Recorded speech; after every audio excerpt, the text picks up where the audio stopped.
morning. I can't believe that I'm already halfway done with my first semester of nursing school and done with yet another online class.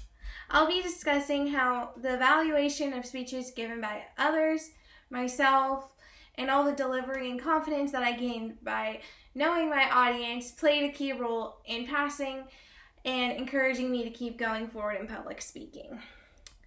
In week 2, we watched a video of a young woman who spoke on her culture and how she grew up understanding the danger of a single story.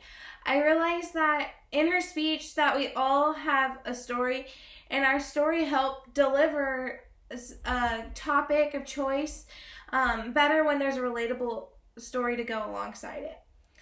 Prior to turning almost all of my speeches online, I would revise them literally all the time.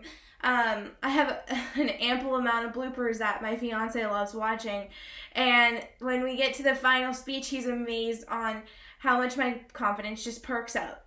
This is so important because sometimes as a nurse that I'm going to have to try and implement a way to tell a patient that they perhaps have something like terminal cancer, and that's going to need, I'm going to need a way to tell them that.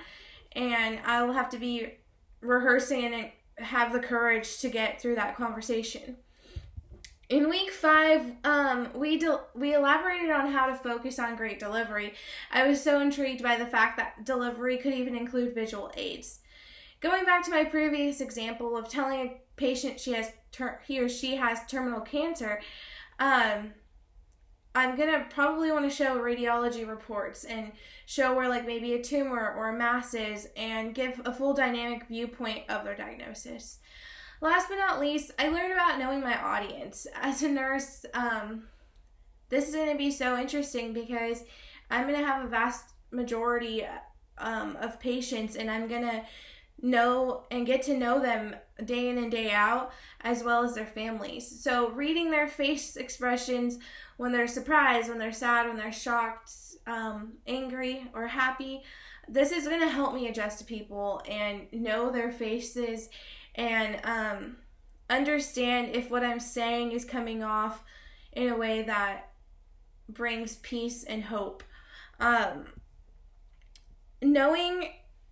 In conclusion, knowing and being confident of my diagnosis is going to better my deliverance and give a story to tell one day.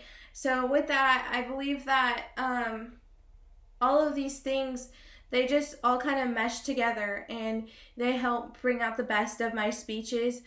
I will definitely continue to use these throughout the rest of my career, and it's never going to be easy telling a patient they have a terminal disease, but maybe even in this, I'll learn how to tell them that they have something that's curable.